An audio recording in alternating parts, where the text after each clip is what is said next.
Good morning, evening, friends. I'm back. How y'all doing? Welcome to the Mental House with your host, Khadijah. How y'all doing? It's lovely. It's evening here. So, how are you doing this wonderful Sunday evening? Happy Valentine's Day to you all again. Think I already wished y'all a happy Valentine's Day. So I'm gonna do it again for those of y'all that didn't hear it. Happy Valentine's Day to you. I'm done. Lord, let's just get right to what I want to talk about. I had the pleasure of watching a little Netflix this weekend, and I got a chance to see Chelsea, who I love Chelsea, by the way. I know. I don't agree with everything she says, but I love her tenacity. I love her honesty, and I just like her. Okay, actually, two of my most favorite Caucasian people, uh, Chelsea and Dr. Drew. I'm gonna start with uh, again Chelsea.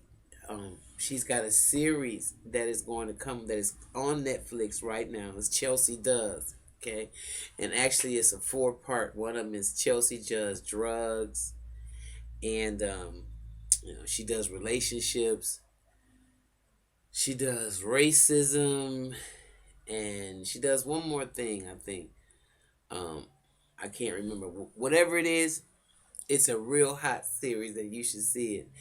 But I really want to zoom in, since again, in the vein of Black History Month, I just want to zoom in to the racism component of the special. Oh my God. Sometimes I look at some people and, I can't, some things is just best not to argue with people about them, even try to convince them. It's really a good train of thought, because if you meet some Southern people like she had on her show, and the different perspectives of the white Southerners and the black Southerners, it was just fucking incredible.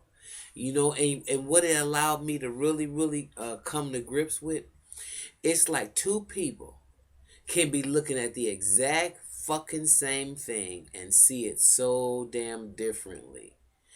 It becomes apparent that they're operating off a different stimulus. You understand what I'm saying?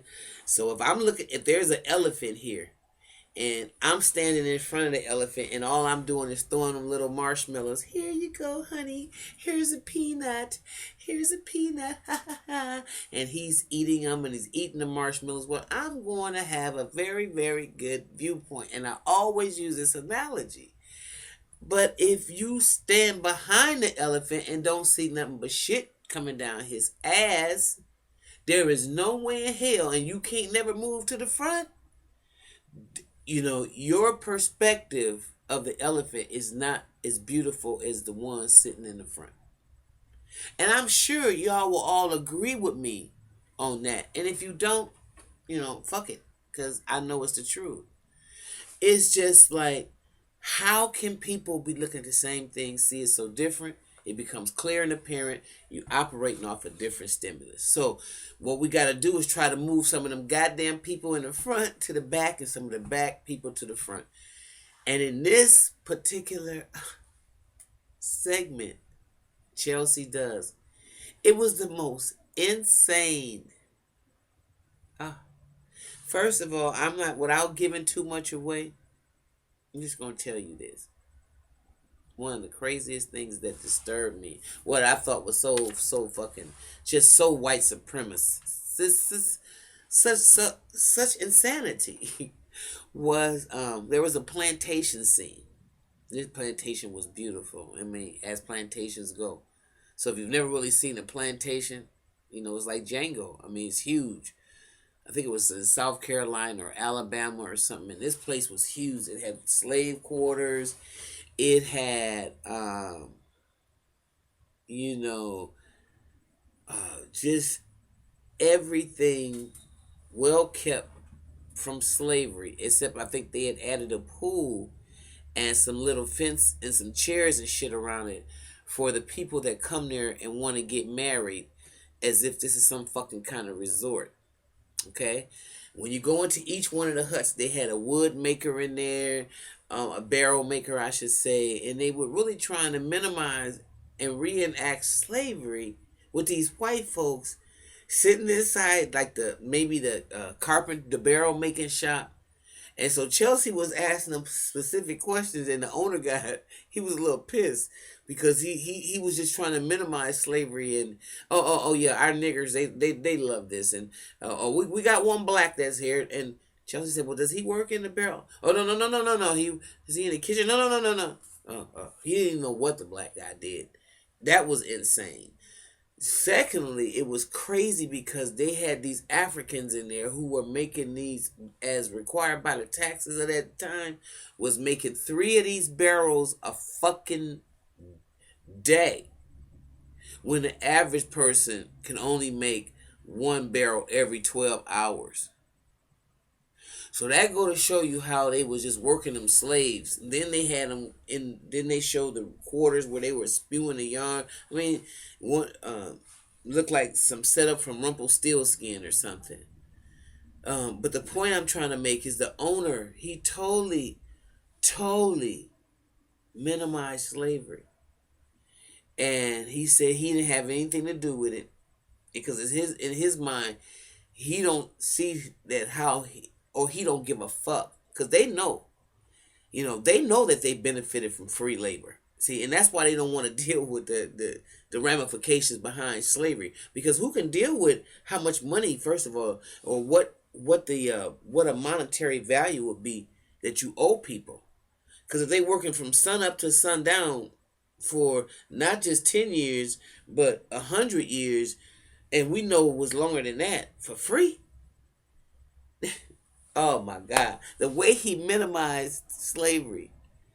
And some of these white supremacists actually said, now, we treat our Mammy Bell good. We call her Big Mama and everything. And, those are just isolated incidents that you see where the people was beating people like that. Because really, we treated them really well, and they was like a member of the family. I mean, who could say some shit like that knowing that the member of your goddamn family is there against his free will? And if he does have Stockholm syndrome at that point, you don't take no responsibility to why he want to stay with your ass, and he's a captive. It was just so insane that it was actually, it was funny. It was so stupid, and you just don't want to even believe that people is this damn ignorant, but they really, really are, And so when I all I could think of is that was really, really it was psychotic. You know what I'm saying? And for somebody to think that somebody enjoyed slavery, if your mind works like that, then you are fucked up. Because I don't care how nice you treated your slaves, I don't care how nice you thought that they were being treated, they were slaves. They were enslaved. You cannot call Thomas Jefferson and Sally Heming a love story. Okay? He was fucking molesting the goddamn woman, and whether she was giving herself to this man of power, she had no choice. Okay?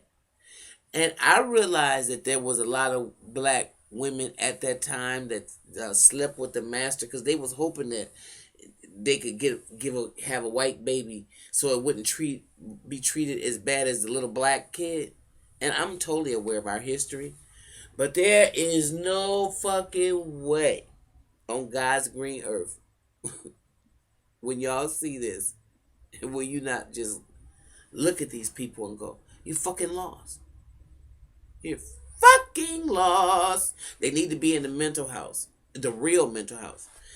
And then lastly, my favorite person, if you get a chance to check out his very open and honest dialogue and he's going to come back and do multi parts. And he had an all black audience for this particular show, and that was my man Dr. Drew, who I love so much.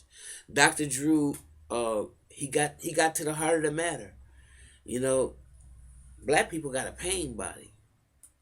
There are certain words, certain phrases, certain things that have happened to us through this fucking Holocaust of slavery, the under passage, and just the uh, brutality of it was trauma.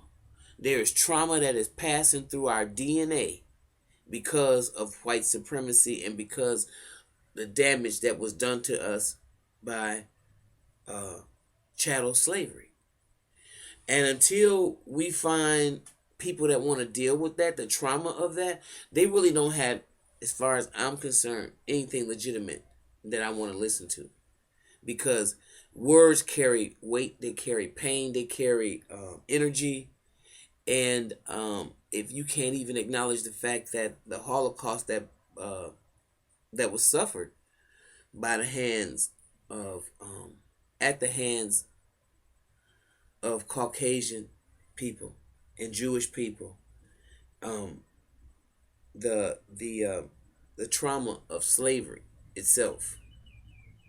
If you can't deal with it, if you can't even talk about it, or even begin to acknowledge that that caused a lot of trauma, that it really doesn't matter that it's 300 years later, the pain of that experience is still burning alive in our DNA. And that's why certain words have such triggers for us, and certain mannerisms that we, mantras and behavior that we have are directly affected, are directly attributed to our experience as slaves here in America. So we have, nobody's really going to deal with that. But I was very, very proud of Dr. Drew for even acknowledging that, because sometimes just to acknowledge something, is a start. To start, to acknowledge it and deal with it, and that's on both people's parts. They got, black people got to probably, in my opinion, have to really deal with the fact that how slavery fucked us up mentally, and that we're not well because of slavery. So, and you take that in the families who keep perpetuating the same behavior that the slave master did to us, like the beatings and the spirit of ride to spoil a child, and you're beating the fuck out your child, and which crosses all color lines. But I think it's a lot more prevalent as far as the pain body slave. So I thought those two shows that are coming on, one is on Netflix and one was on HLN, and of course you can catch it on YouTube. One was called Race in America, and that was with Dr. Drew, and the other one was Chelsea Does Racism. So if you guys get a chance to check it out, please do so. Thought it was really interesting. And then tell me what you think. Leave a comment for me about it so I can address it. I love it when we have dialogue. And actually, I really want to open the page up for more of that, and to begin to take y'all out with me a little bit in my life with the camera. And let's just have open dialogue about certain things. I think that will make it a lot more interesting. This right here, y'all gotta check it out, and then tell me what you think. Okay? So, if you like what you hear, please like and subscribe. And until then, I will see you next time in the mental house. Bye bye.